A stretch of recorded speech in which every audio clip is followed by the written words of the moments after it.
नमस्कार, मुद्दे की बात पे आप सभी का स्वागत है। मैं हूं आपके साथ यशी शुक्ला और आज बात करेंगे मदरसों पर एटीएस की नजर।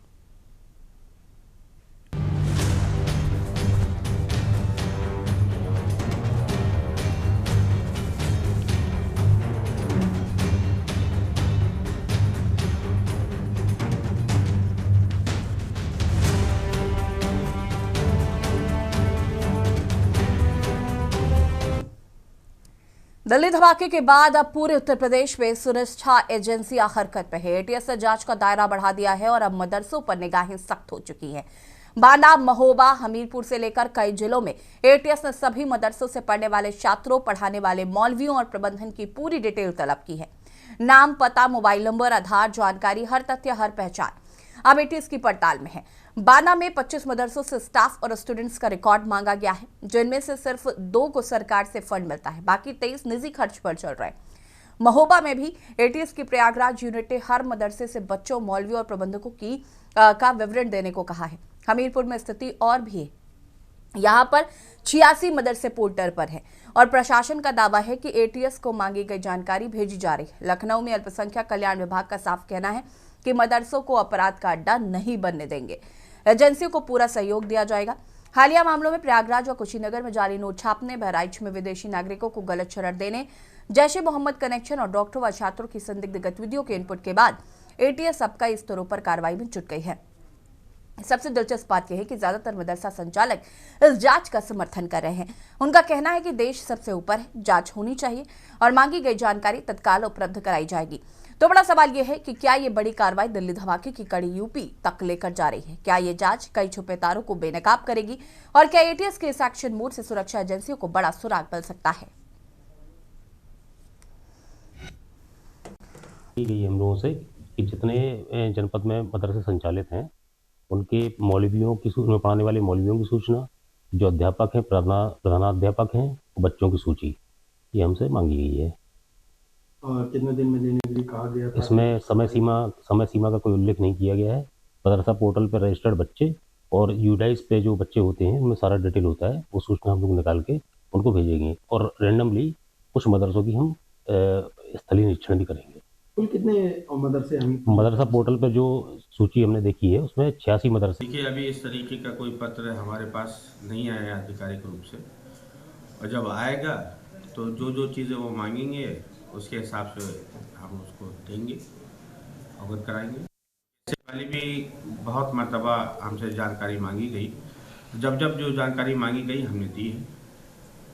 तो पत्र आने के बाद जो जानकारी उन्होंने मांगेंगे वो देंगे। इस निर्देश को आप किस नज़रिए से देखते हैं? देखिए, अभी तक हमारे पास कोई निर्देश आधिकारिक रूप से आया नहीं है, तो मैं इसके बारे में क्या बताऊँ। सोशल मीडिया में आपने देखे होंगे कई समाचार चल रहे हैं। सोशल मीडिया में और आप लोगों के माध्यम से सुना है कि एटीएस के द्वारा मदरसों की जांच हो रही है, तो अच्छी बात है। सुरक्षा दृष्टि से सरकार का ये दायित्व है कि संस्थाओं की जांच कराए, सभी संस्थानों की जांच कराना चाहिए। बेसिकली 15 नवंबर 2025 का एक एटीएस इलाहाबाद से इकाई यूनिट से हमें एक लेटर प्राप्त हुआ है। उसमें उन्होंने जिले में जितने भी मदरसे संचालित हैं उनके टीचर्स और उनके स्टूडेंट्स की सूचना मांगी है, जैसे उनके माता पिता का नाम, उनके मोबाइल नंबर। और इस संबंध में अभी हमें निदेशालय से वैसे हमने अभी कोई लेटर नहीं इशू हुआ है, लेकिन फिर भी हमने सारे मदरसों को यहाँ से एक लेटर इशू कर दिया है कि अपने यहाँ के जितने भी टीचर्स हैं और जितने भी स्टूडेंट्स हैं उन सारे बच्चों का वो इन्फॉर्मेशन दे दें अपने माता पिता को। और ये जैसे ही हमें निदेशालय से कोई सूचना प्राप्त होती है फिर हम एटीएस को वो सूचना अवेलेबल करा देंगे। अभी तक के लिए हमें और कोई आगे के आदेश होते हैं उसके बाद ही हम कोई कार्रवाई कर पाएंगे। ठीक है, सरकार सही कर रही है, मदरसों का जांच कर रही है।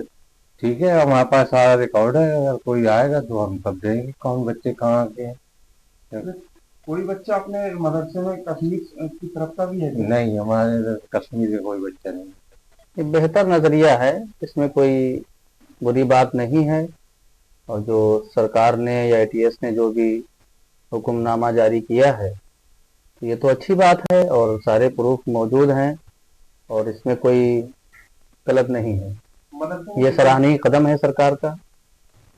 इसमें 40 बच्चे हैं और 3 टीचर हैं।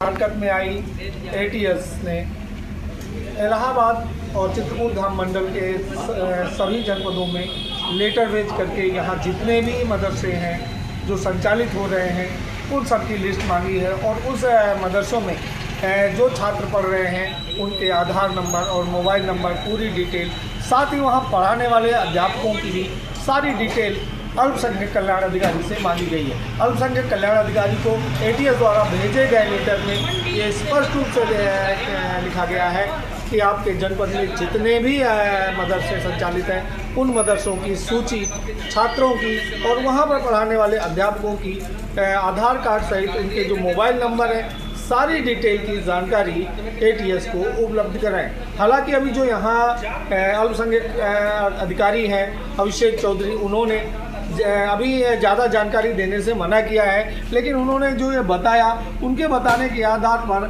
सभी मदरसों को ये पत्र भेजा गया है ताकि वो अपने अपने मदरसों के जो छात्र हैं, जो अध्यापक हैं, उनकी डिटेल यहाँ पहुँच जाए। साथ ही मैं आपको बता दूँ कि ऐसे मदरसों में 25 मदरसे हैं जहाँ 23 मदरसे ऐसे हैं जो स्ववित्त पोषित हैं और 2 मदरसे ऐसे हैं जो अल्पसंख्यक कल्याण विभाग द्वारा वित्त पोषित हो रहे हैं। साथ में जो यहाँ का सबसे पुराना मदरसा बताया जाता है हथौड़ा का, जहाँ देसी ही नहीं बहुत ही विदेशों के बच्चे यहाँ पर शिक्षा लेने आते हैं, ये बिना रजिस्ट्रेशन के चल रहा है। लेकिन एक बड़ा सवाल ये उठता है कि जब शिक्षा विभाग ने मदरसों के लिए भी गाइडलाइन बनाई है, इनका भी रजिस्ट्रेशन होना चाहिए, तो फिर एक बड़ा मदरसा जहाँ अंतर्राष्ट्रीय स्तर के बच्चे आकर के यहाँ शिक्षा ले रहे हैं, कैसे ये बच्चे यहाँ पर हैं और कैसे उनको शिक्षा दी जा रही है, और अगर वो बच्चे यहाँ शिक्षित हो रहे हैं तो उनको मिलने वाली डिग्री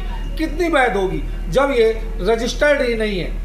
ऐसे में एक बड़ा सवाल इन मदरसों पर बनता है कि वो बच्चे कौन हैं और किस किस देश से आए हैं, ये भी जानकारी एटीएस को होना जरूरी है।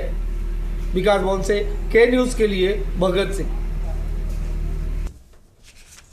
और चर्चा आज इसी मुद्दे पर करेंगे। मदरसों पर एटीएस की नज़र। मेहमान हमारे साथ जुड़ चुके हैं major Virat Mishra ji, defence expert हमारे साथ जुड़ चुके हैं, रवीन चपराना जी सोशल एक्टिविस्ट हमारे साथ जुड़ चुके हैं, श्वेता दुबे बीजेपी नेता हमारे साथ जुड़ चुके हैं, विजय द्विवेदी सपा नेता, सुनील त्रिपाठी जी वरिष्ठ पत्रकार, मनीष तिवारी संवाददाता लखनऊ से, सिद्धार्थ द्विवेदी हमीरपुर से हमारे साथ जुड़ चुके हैं। सबसे पहले तो आप सभी का बहुत बहुत स्वागत है। शुरुआत मनीष तिवारी जी से करते हैं। मनीष, अगर हम बात करें तो यूपी एटीएस जो है वो पूरी तरीके से जो डेटा है उसको निकालने में लगी हुई है, लगातार इस पर बातचीत की जा रही है, साथ ही साथ इसकी जानकारी जो है खंगाली जा रही है कि कितने मदरसे जो है वो गैर तरीके से यहाँ पर संचालित है। साथ ही साथ ऐसे डेटा भी निकाले जा रहे हैं, आधार कार्ड, मोबाइल नंबर, सारी चीज़ें डिटेल्स चेक हो रही है। फिलहाल अभी कुछ इनपुट मिला है, क्या अपडेट क्या इस पर?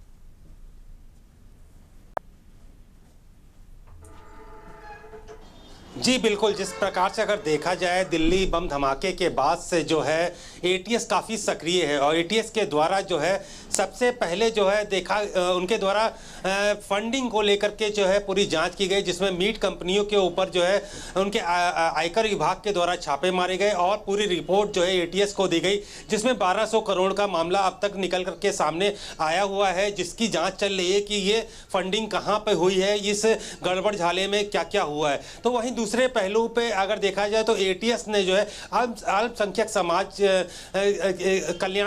अल्पसंख्यक कल्याण के लिए जो है वहाँ पर एक नोटिस जारी किया। जितने भी उत्तर प्रदेश में मदरसे हैं उन मदरसों में जो भी छात्र पढ़ रहे हैं या जो भी शिक्षक हैं और जो संचालक हैं उनका पूरा डिटेल उनके द्वारा मांगा गया है। उनका फ़ोन नंबर से ले करके उनके माता पिता कहाँ रहते हैं, बच्चे कहाँ के रहने वाले हैं, वो इंडिया से हैं या इंडिया के बाहर के भी बच्चे यहाँ मदरसों में पढ़ रहे हैं। तो कह सकते हैं कि जिस प्रकार से धमाके के बाद जो है एटीएस के द्वारा डॉक्टर सहीन और बाकी अन्य साथियों की गिरफ्तारी के बाद जो है लगातार हर एक पहलू, हर एक एंगल पे जो है उनके द्वारा जांच की जा रही है। जांच के मद्देनजर अब मदरसों पर पूरी रिपोर्ट मांगी गई है। उत्तर प्रदेश के कई ऐसे जिले हैं जहां पर जो है सैकड़ों की संख्या में जो है मदरसे हैं, हर जगह जो है नोटिस पहुंचाई जा रही है और नोटिस के तहत जो है जो भी छात्र वहां पर अपने शिक्षा प्राप्त कर रहे हैं मदरसों में, उनका डाटा, उनके माता पिता का पूरी डिटेल, वो कहाँ के रहने वाले हैं। तो कहा जाए कि हर एक एंगल से, हर एक पहलू के मद्देनजर ये पूरी जांच देखने को मिल रही है। अगर देखा जाए तो इन्हीं सब जांच के दायरे के अंदर डॉक्टर शाहीन और को जो है कानपुर और लखनऊ भी लाने की तैयारी की जा रही। तो कहा जाए जिस प्रकार से पूरी इन तैयारियों के तहत माना जा सकता है कि एटीएस कहीं पर की कोई भी कमी नहीं रखना चाहती। जम्मू कश्मीर पुलिस भी इस पूरे मामले में इन्वॉल्व है, साथ ही साथ उत्तर प्रदेश की जो एसटीएफ है वो भी पूरी जानकारी और पूरी जांच में जुटी हुई है। तो कहीं ना कहीं से पूरा उत्तर प्रदेश का लिंक जो है पूरा जम्मू कश्मीर तक जुड़ता हुआ नजर आ रहा है। और इन गिरफ्तारियों के बाद जो है अब तक 50 लोगों से हिरासत में लेकर के पूछताछ भी की जा चुकी है। तो कह सकते हैं लगातार गिरफ्तारियां भी हो रही हैं, लगातार पूछताछ भी हो रही है। और मदरसों से लेकर के अगर देखा जाए कानपुर में जहां पर 2 पुरानी गाड़ियों को खरीदा गया था डॉक्टर शाहीन के द्वारा, तो वहां पर जिससे खरीदा गया था उनसे भी पूछताछ को लेकर के जो एटीएस की टीम जो है कानपुर डॉक्टर शाहीन को लेकर पहुंचेगी। तो क्या हर एक एंगल जहां पर भी बाकी है उनकी जो जहां से भी जोड़ देख रहा है तो उसके तहत जो है पूरी कार्रवाई देखने को मिल रही है। जी ठीक है, वापस आएंगे आपके पास। सिद्धार्थ द्विवेदी हमीरपुर से हमारे संवाददाता जुड़े हुए। सिद्धार्थ, हमीरपुर की बात करें तो यहाँ पर भी लगातार मदरसों की जांच पड़ताल की जा रही है। यहाँ पर क्या कुछ अपडेट अभी तक एटीएस को मिला है, एटीएस द्वारा दिया गया है? म्यूट कर लीजिए। जी बिल्कुल, आपको बता दें उत्तर प्रदेश में संचालित मदरसे हो या पूरे देश में समय समय पे कई बार इन पर सुरक्षा और फंडिंग को लेकर गंभीर आरोप लगते रहे, जिसके बाद प्रदेश सरकार ने इन मदरसों की जांच का कार्यभार यूपी सौंप दिया है, जिसके बाद एटीएस की तरफ एक उत्तर प्रदेश के तमाम जिलों को अल्पसंख्यक अधिकारियों को जारी किया जाता है, जिसके बाद जो अल्पसंख्यक अधिकारी है वो इन मदरसों की जांच के शुरू कर देते हैं। और जिस तरह से रिपोर्ट में जो जानकारी मांगी गई है, इन मदरसों में पढ़ाने वाले चाहे मौलवी हो या बच्चे हो या प्रबंधक हो, सभी के मोबाइल नंबर, पता, पिता के नाम, तमाम जो भी जानकारी है वो एटीएस को देने का हमीरपुर जिले में भी काम किया जा रहा है। वहीं जब हम इस मामले पर अल्पसंख्यक अधिकारी हिमांशु अग्रवाल से बात करने पहुंचे तो हिमांशु अग्रवाल ने बताया कि फिलहाल हमीरपुर जनपद में 86 मदरसे मदरसा पोर्टल में दर्ज है, जिनकी तमाम जो जानकारी है वो एटीएस को भेजने का काम किया जा रहा है। वहीं आपको बता दें बीते दिनों भी एक हमीरपुर जनपद की ही मौदाहा तहसील है जहां पर एक मदरसे को बंद कराने का काम किया गया था, जिस मदरसे के पास काम की कमी थी। वहीं अगर जानकारों की इस पूरे मामले को लेकर माने तो जानकारों का कहना है कि हाल ही में हुए दिल्ली बम ब्लास्ट के बाद देश में बढ़ती आतंकवादी गतिविधियों को उत्तर प्रदेश में जड़ से खत्म करने का योगी सरकार एक ये कार्य कर रही है, जिसको लेकर एटीएस को ये पूरा कार्य सौंपा गया है। जी ठीक है, वापस आएंगे सिद्धार्थ आपके पास। बांदा से हमारे संवाददाता भगत सिंह हमारे साथ जुड़ चुके हैं। भगत, क्या कुछ जानकारी है? बांदा में भी लगातार एटीएस जो है वो मदरसों को लेकर जांच पड़ताल कर रही है।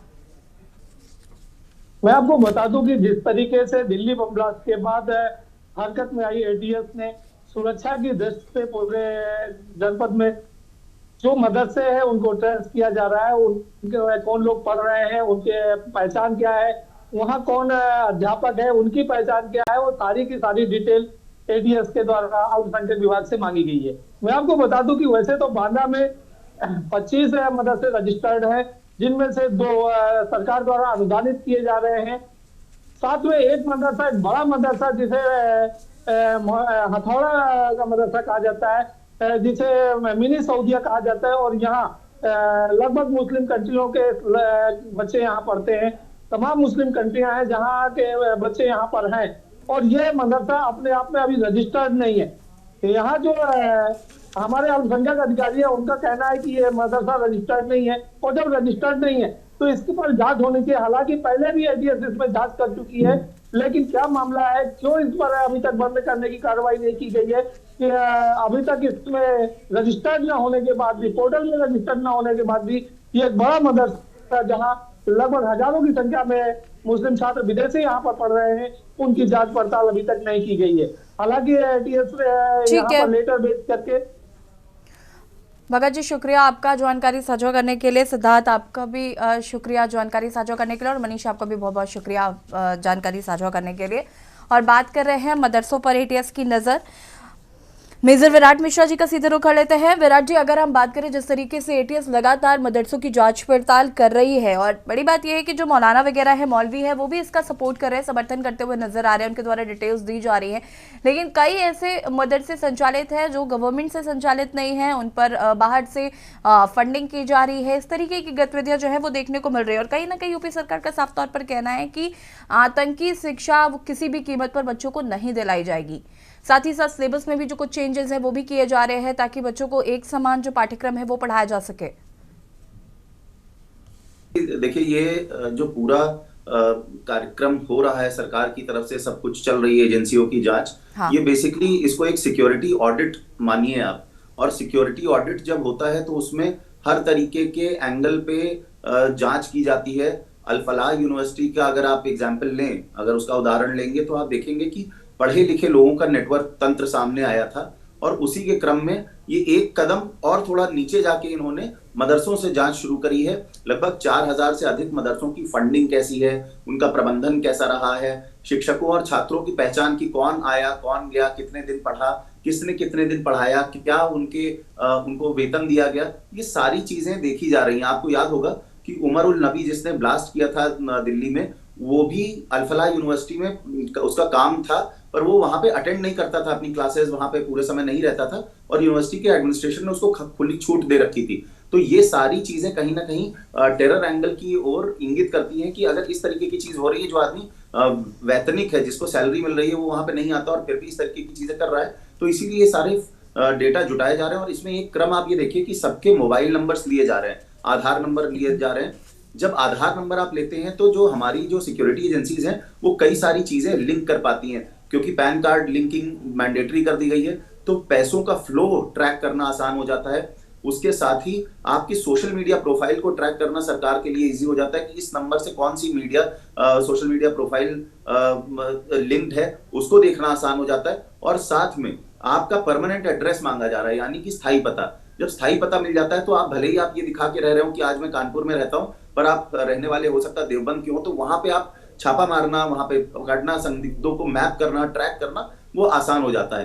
तो ये सारी चीजें इस समय क्रम से चल रहे हैं। आपको ये भी पता होगा कि लगभग 1000 से ज्यादा लोगों को अल फलाह यूनिवर्सिटी में इन्होंने क्वेश्चन किया है, और बहुत सारे संदिग्ध आज की डेट में गायब हैं, कई सारे डॉक्टर्स गायब हैं। तो ये जो ट्रैकिंग की प्रोसेस चल रही है, ये मैपिंग है, उसी चीज का सिक्योरिटी ऑडिट है कि कल को कोई बड़ी घटना को अंजाम दिया जा रहा हो, उससे पहले ही सरकार इन नंबर्स पे, इन आधार नंबर्स पे, इन पे निगरानी रखेगी। और अपने पास एक डेटाबेस वैसे भी हर सिक्योरिटी एजेंसी के पास होना चाहिए, ताकि वो off guard, they should not be caught off guard, की पता ही नहीं चला कि कैसे हो गया। जैसे दिल्ली में धमाका हुआ, तो ये नहीं होना चाहिए कि हमें पता ही नहीं चला कि क्या खेल हो गया पीछे बैकग्राउंड में। वो सारी चीजें पकड़ने में ये मदद करेगा, ये पूरी एक्सरसाइज। ठीक है विराट जी, वापस आएंगे आपके पास, आप सभी हमारे साथ बने रहिएगा, चर्चा को आगे बढ़ाएंगे, और यहाँ रुकेंगे एक छोटे से ब्रेक के लिए जो हाजिर होता है।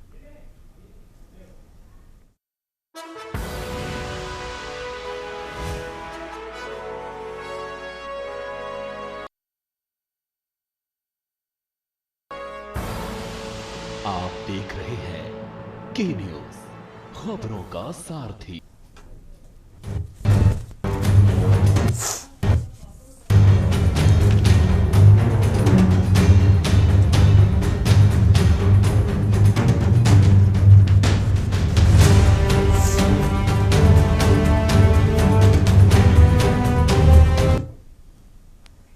ब्रेक के बाद एक बार फिर से आप सभी का स्वागत है, और बात कर रहे हैं मदरसों पर एटीएस की नजर 484 पर। मेहमान हमारे साथ लगातार जुड़े हुए हैं। सुनील त्रिपाठी जी का रुख कर लेते हैं, वरिष्ठ पत्रकार है। सुनील जी, कैसे देख रहे हैं इस पूरे प्रकरण को, जिस तरीके से अब एटीएस जो है वो मदरसों की सारी रिपोर्ट्स खंगाल रही है? हालांकि तमाम चीजें जो है एटीएस द्वारा की जा रही है, लेकिन मदरसों पर खास फोकस किया जा रहा है। सरकार की एजेंसी बहुत अच्छी पहल है। जिस तरह से इस बम ब्लास्ट का सबसे बड़ा सूत्रधार डॉक्टर शाहीन रही, हुई लखनऊ रहने वाली है, और राजधानी वैसे भी आतंकवादियों के निशाने पर हमेशा रहती है। इसलिए ये जांच निष्पक्ष होनी चाहिए और हर मदरसे की होनी चाहिए। इतना ही नहीं, मैं तो ये भी चाहूंगा कि जहां ऐसे लोगों की बहुसंख्या ज्यादा है, जिन क्षेत्रों में अल्पसंख्यकों की, उनके आवासों की जांच होनी चाहिए, क्योंकि कर्ता एक है, बदनाम पूरा समाज होता है। और इसमें मदरसे के अध्यापकों को खुल के सामने, मौलवियों को आना चाहिए जो उनके वहां अध्ययन कर रहे हैं उनकी पूरी डिटेल एटीएस ने मांगी है, वो एटीएस को उपलब्ध करा देना चाहिए। जिस तरह से आतंकवाद का बदलता स्वरूप हम लोगों के सामने आया है, जिसकी कल्पना भी हम लोग नहीं कर सकते थे कि डॉक्टर के पेशे में क्या आतंकवादी होंगे, जिसको भगवान का दूसरा दर्जा दिया गया हो हमारे धर्म में, उसके वहां अगर आतंकवाद ऐसा पनप रहा है, उन यूनिवर्सिटियों पर पनप रहा है, तो ये तो बहुत चिंता का विषय है। लेकिन सरकार इस पे गंभीर है, एजेंसियां हमारी गंभीर हैं, और यही कारण है कि एजेंसियां अपनी निष्पक्ष जांच के रूप में काम करना शुरू कर दी हैं, और इनके तार कहां कहां तक फैले हैं, एटीएस इस पर भी नजर डाले हुई है। और मुझे विश्वास है कि हमारी जांच एजेंसियां तह तक पहुंचेंगी, जहां वो 3 सांप बैठे चुपचाप सो रहे हैं वो भी पकड़ के बाहर निकाले जाएंगे। और ये बहुत ही चिंताजनक विषय है, क्योंकि जरा सा मामला होता है विपक्ष चिल्लाना शुरू कर देता है कि अल्पसंख्यक समाज साथ अन्याय हो रहा है। और मैं बड़ा निवेदन साथ कहना चाह रहा हूं, इतनी बड़ी घटना हुई है, मेरी समझ से शायद 2-4 लोगों ने कहा हो, वर्ग विशेष के लोगों ने, बाकी इस पे सब मौन है। क्यों मौन है भाई? बम ब्लास्ट हुआ वहां दिल्ली में, तो वहां हर जाति हर धर्म के लोग प्रभावित हुए, लेकिन इसके बावजूद भी कट्टरवाद इस देश इस प्रदेश में जिस तरह से फैल रहा और आतंकवादियों द्वारा फैलाया जा रहा है, ये बहुत ही निंदनीय है। और हमारी एजेंसियां निश्चित रूप से ऐसे लोगों को बेनकाब करेंगी और इसकी निष्पक्ष जांच होनी भी चाहिए। जी ठीक है, विजय द्विवेदी जी से ही पूछ लेते हैं। विजय द्विवेदी जी, अल्पसंख्यकों के साथ अन्याय हो रहा है, दुख हो रहा है आपको इस बात का? जी मैडम, पहले तो सबको नमस्कार, जो भी लोग भाग ले रहे हैं। देखिए, जो घटना हुई है आतंकवादी, ये तो निश्चित ही बहुत ही निंदनीय है। इसमें कोई वर्ग धर्म और उससे कोई मतलब नहीं, तो मानवता की हत्या हुई है। और रही बात ये जो अल्पसंख्यकों और मदरसों की, तो जैसे आपने ये देखा जब पहलगाम का कांड हुआ था, तो पूरे जम्मू कश्मीर के एक मुसलमान ने कहा था कि नहीं, ये बहुत निंदा की बात है और बहुत गलत, इसकी जांच होना चाहिए, इसको जो भी एक्शन जरूरी होना चाहिए। तो ये कोई मदरसा या कोई संस्कृत विद्यालय या हिंदू विश्वविद्यालय की बात नहीं है। अगर ऐसी घटना है और सरकार को सुरक्षा के मामले में कोई बात पता करनी है, तो सरकार किसी भी इंस्टीट्यूट में जांच कर सकती है। वो निश्चित होना चाहिए, चाहे मदरसा हो या कोई अन्य स्कूल हो या अन्य कोई संस्था हो या कोई मेडिकल कॉलेज हो, जैसा कि समझ में आ रहा है कि उसमें डॉक्टर लोग इन्वॉल्व हैं। एक सेकंड, डॉक्टर इन्वॉल्व है, लेकिन वो डॉक्टर्स क्या नाम है विजय जी, उनके नाम क्या है पता है आपको? वो जो डॉक्टर्स इन्वॉल्व हैं उनके नाम क्या है? खैर, मैं उस विषय पर नहीं जाना चाहती हूँ, लेकिन मेरा अगला सवाल आपसे ये कि ये जो मदरसे संचालित है, कुछ तो चलिए गवर्नमेंट चला रही है, और जो बाकी विदेशों से फंडिंग हो रही है, उसका क्या कहना चाहते हैं आप? उस पर क्या कहेंगे? कौन फंडिंग कर रहा है? बाहर से पैसा कौन दे रहा है इन लोगों को? ये मुझे नहीं लगता कि आपको बताने की जरूरत है, ज्ञान का तो सागर है आपके पास। सरकार को उनकी मदरसे या स्कूल जो संस्था देखती है, तो उसको बाकायदा उसकी जांच होना चाहिए, और हर स्कूल की जांच होना चाहिए। कोई घटना कभी घटती है तो मदरसा हो या कोई स्कूल हो, उसको रजिस्टर्ड होना चाहिए पीडीएस या शिक्षा अधिकारी डीएम, कि भाई कौन है, कितने लोग पढ़ रहे हैं, कहाँ के हैं, उनका शिक्षा का सब्जेक्ट क्या है, क्या पढ़ाया जा रहा है, ये जांच बिल्कुल होना चाहिए। और ये देश के लिए बहुत ही खराब बात है, इसमें कोई दिक्कत वाली बात नहीं है। हमारे यहाँ जो डॉक्टर शाहीन उसमें पकड़ी गई। श्वेता दुबे जी, बीजेपी नेता हमारे साथ जुड़े हुए हैं। श्वेता जी, क्या कहना? और स्कूलों की जांच क्यों नहीं करा रही? मदरसों के पीछे क्यों पड़े हैं आप लोग? होना चाहिए, मदरसा भी हो, अगर किसी मामले में कोई। विजय द्विवेदी जी रुकिए जरा। श्वेता जी, क्यों मदरसों के पीछे पड़े हैं आप लोग?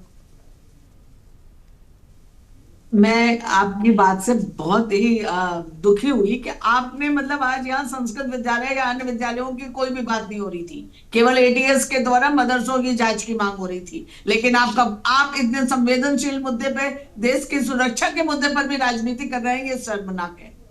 इससे हमारी आपकी हमारे आने वाले भविष्य की सुरक्षा छुपी हुई है। मतलब कि आप बताइए, कौन संस्कृत विद्यालय के बालक जो है बम लगा के फट गया, आप मुझे ये बताइए। मदरसों की सिर्फ और सिर्फ मदरसों की जांच क्यों नहीं होनी चाहिए? हमेशा से संदिग्ध गतिविधियों में तार जुड़े होते हैं मदरसों से, क्योंकि मदरसा सिर्फ शिक्षा का केंद्र नहीं है। मदरसा जो है हर तरह की जैसे कहना चाहिए, हो सकता है कि मदरसे के मैडम मेरी बात को गलत ले लिया। मैंने कहा जो मेडिकल कॉलेज आपकी मत बोलिए, मुझे बात का टर्न आएगा तब उनकी भी होना चाहिए। मेरी आपने मेरी बात तो दूसरी हो, मैं चुपचाप सुन रही थी ना, बोल दो उस ऐसा नहीं है। मेरा मतलब अगर कोई इंस्टीट्यूट किसी में संलिप्त है, विद्यालय का नाम क्यों लिया? क्या इस तरह की किसी घटना में कभी भी कोई भी संस्कृत विद्यालय का छात्र पकड़ा गया है? क्या इस तरह की कभी कोई घटना हुई है? आपने ये नाम ही क्यों लिया? क्यों लिया? नहीं, ऐसा नहीं, मैंने मेडिकल कॉलेज भी कहा, आप गलत, आप तो उसमें मैंने मेडिकल कॉलेज भी कहा है।